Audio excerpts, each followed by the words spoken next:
Well, you look incredible. I got to ask, how are you feeling after the accident? The best I think I've ever felt would be this week. It's been a Good. slow journey, but I couldn't do physical therapy until my body was healed. So now we're at a point where I can finally start to bend down and stretch and do certain things. I've just felt so immobilized the last few months. I can No, I sit and bet. stand, and that's about it. How long have you had the brace on? Since April 16th. Yeah. Wow. I saw your tweet saying you can take it off in 2 weeks. Yes, thankfully. Yes. But yeah, And I've been accustomed to it. It's been holding up my spine, and it's a part of me now. I feel like the robotic man. no, I mean, it kind of looks good. I feel like it's a part of the look. Okay. Giving a little high fashion. Yes, yes. So I saw, obviously, there was something you said you were going to do when you took the brace off. What else are you going to be doing? Yeah, just a few activities. Yes. I'm excited to horseback ride, but most importantly, I'm afraid. Most importantly, I've been afraid to tie my shoes. So just to be able to like bend down and like actually tie my shoes Right. is going to be a big accomplishment. Definitely. But I'm just ready to travel again. I couldn't sit in an airplane for 5-6 hours, so I'm ready to travel. I mean, I can only imagine that it was such a traumatic experience. Have you been able to get behind the wheel again? Yeah, the accident was really awful. It was really scary, but I love driving so much. I'm such a car collector, so I was ready to get back as soon as I got cleared. So it feels good to be driving again, but I don't think I'll be driving in treacherous weathers like that anytime soon. No, definitely not. Have you been back to Wyoming since? I have, yeah. Yeah. Yeah. Why did you decide to go out there in the first place? Ooh, so I really wanted peace and quiet. I know I that may sound a little shocking because I live a very crazy life, but I just feel like it was time for the next chapter. And I was just finding just new energy, and I've been out there for a long time. When I used to do music 10 years ago and traveling and tour. Right. Loved going to Wyoming and Montana and that country ranch vibe and the peace and quiet. So I kept visiting there during 19 and 20, kind of secretly and then not so secretly. And I fell in love with it. That's so nice. Yeah. You kind of have to get away from it all, especially with COVID. I mean, you being in LA, us here in New York, I mean, obviously things slowed down, but to just go somewhere else and to really hear the quiet, I feel like is perfect for peace of mind. Yes. And there's so few people there, you can do a lot more. So obviously COVID existed there, but it kind of didn't exist there.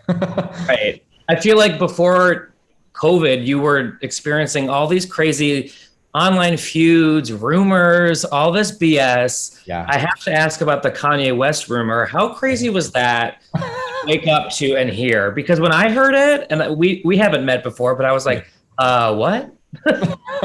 It was bizarre because there's obviously in the past, I've either been a part of things without wanting to, or put myself in situations when I shouldn't have and learned from them the hard way. This was just a really funny rumor that I woke up to, and even my own mom was texting me like, what is going on? Is this true? And I was like, rubbing the sleep out of my eyes, like, is what true? And then I went online, and 5 seconds later I went, oh, okay. So it was, I think it's hilarious. I see why it happened. Obviously he's probably 2 miles down the road, or maybe he's in Wyoming right now. I have no idea, but being in Hidden Hills and being in the Kardashian West realm, I guess I was on the radar. I don't know. Yeah, I guess that makes sense. I didn't put two and two together that you guys are neighbors both in LA and in Wyoming. Yes. So I think the rumor definitely, it was the right time, I think, in the right place. Right. But have you spoken to Kim or Kanye since? No, I've seen a few of the nannies and a few of their siblings drive by. Right. Chris and Chloe are building at the end of our street here. So okay. They have 2 houses right now being built next to each other. So they're going to be my neighbors shortly. Yes. I live for Kris Jenner. I think she's such a entrepreneur, like queen. Oh, the best. Manager god. Yeah, everyone wants to be Kris Jenner. Do you think that there's any bad blood with the family? Because I know that there was a couple of tweets with Mason, the 10-year-old, which I was like, how did that even happen? I know he was on live with Addison Rae, and he called me spoiled. I don't know why. I don't know. I think it was kind of in fun jest and poking fun. So, but no, there's no bad blood at all. Good. I mean, I think it is a little ironic that, and I'm glad you sort of called it out because you are self-made and you have become such a success on your own. And it's just funny that someone like Mason, who was sort of born into it, would call you spoiled. I know. So maybe he doesn't know my history, or maybe he was told I was spoiled. I don't know, but the irony of that was funny. Definitely. Since there is no bad blood, would you do any collaborations with them since they're just down the road? Oh, absolutely. If they want to come film a makeup tutorial or a mukbang, they know my address. Yes. Miss Jenner just needs to ring that doorbell and you will let her in. Absolutely.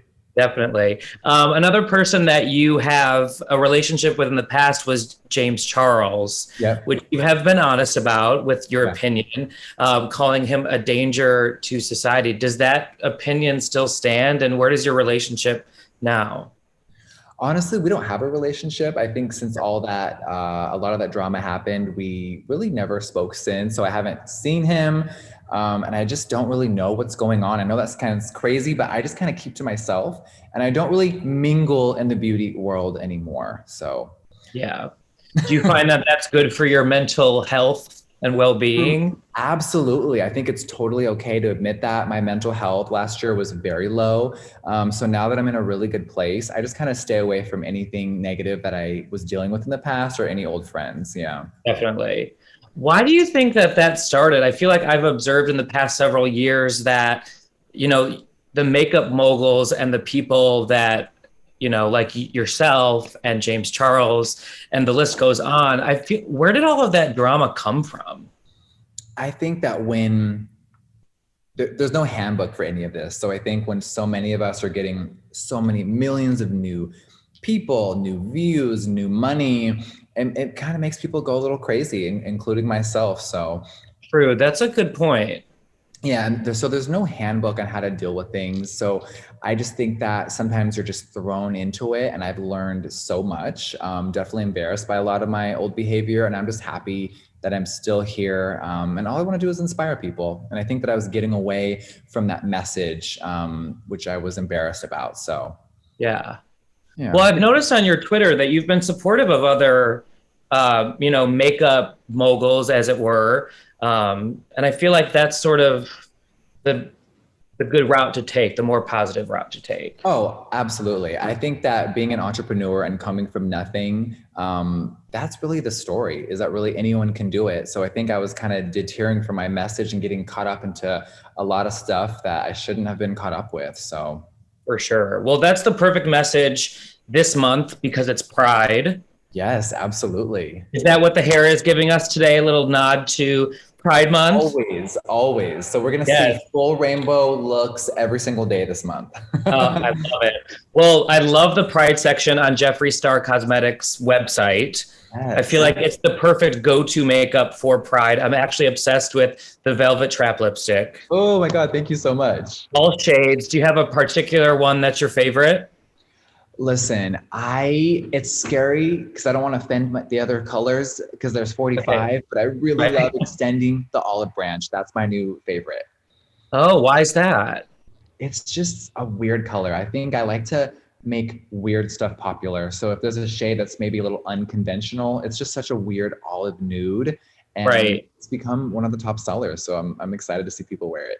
For sure. One of the things that you made popular that was sort of weird was last year's Cremated eyeshadow palette. Yes. I actually really appreciated that sort of vibe, but a lot of fans were critical of you because it happened during the pandemic. Yep. Do you have any regrets from doing it, or? Listen, in the cosmetics industry, things are made so far in advance. So that project I had done a year prior. So when the pandemic first started, I it just felt like it wasn't in the same subject matter. And it's obviously makeup. It was a full art thing. And I decided to move forward with it. And you know what's crazy is the irony is that's one of my top selling palettes to this date now. And Oh, is it? yeah, it did phenomenal. It's the perfect palette for a smoky eye. So I know that there's some people that maybe thought it was ill timing, but I feel like the subject matters were very different. Yeah, I mean, the first time I saw it, I totally got the art aspect of it. I felt like it was almost like an homage to those that passed because, and I know that you said that, you know, certain members of your family had been cremated. Yes. There's sort of nothing wrong with acknowledging that, in my opinion. Oh, exactly. I think death is like sometimes a taboo subject or it's a touchy subject. And I'm just very open about everything. And I have my dad's ashes and my 2 dogs on my mantle. And it's just a way, you know, that's just how my family is. Of course, of course. Well, in more positive news, I saw also on Twitter that you were mentioned in a tweet by the divine Miss M herself, Bette Midler. Yes. Which that is the best Pride Month gift ever. I agree, by the way. I couldn't believe it. When people were sending it to me, I was like, what is going on? So I'm just glad that she didn't throw me under the bus and I get what she was saying about Caitlyn. Listen, I don't think Caitlyn is the right representative for California. Absolutely not. No. Yeah. What are your thoughts? Expand a little bit. What are your thoughts on Caitlyn Jenner running for governor? Because I know it's been quite a hot topic around the country lately. Yeah, and especially living here, I think a lot of the California residents have really been loud about it. And like myself, I just don't think that she's qualified. And we need to stop giving celebrities that stature. I think they should stick to what they're good at, be a camera whore, but don't get into politics like that, especially from all her past mistakes. Right. And I mean, I'm just not sure if what she's been saying about the trans community is necessarily the best, especially this month. I agree. I think the message she's spreading isn't positive at all, and it's not supportive. So I would hate to see someone like that in power. Honestly, it's a little frightening. Absolutely. Well, you continue sort of spreading a really positive message on Twitter. I know you were talking about a non-binary student named Leo. Yes. Who was bullied or assaulted at school, I should say. What would you want to say to Leo, and what would you want to say to the students that were assaulting him? That video was really, really hard for me to watch because I was Leo before.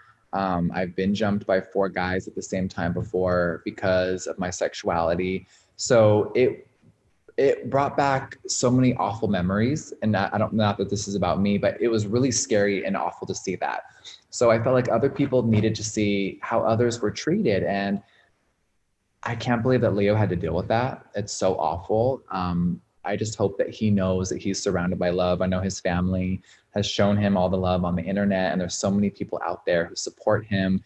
So I just hope that he is healing from that trauma, because that was awful. Yes, definitely. Especially because he went to school to show support and show love, and to get met with so much hate, I thought was just heartbreaking. Yeah, definitely. I think that's the one of the silver linings about social media nowadays, that we can all come together as a community and support people like Leo. Because I know when I was a kid, I didn't have social media. So when I got bullied for being gay, it was, you know, up to my family and friends to help me. And luckily I had them. But, you know, some people don't. So people like you who have the platform that are able to tweet to people like Leo, I think really does a great service. So thank you so much. Of course, absolutely. I remember being his age, feeling very alone when there was no social media. So I know how you feel. Definitely. Another great thing you're doing this month for Pride is partnering with the OD Foundation. Yes. Tell everyone about that.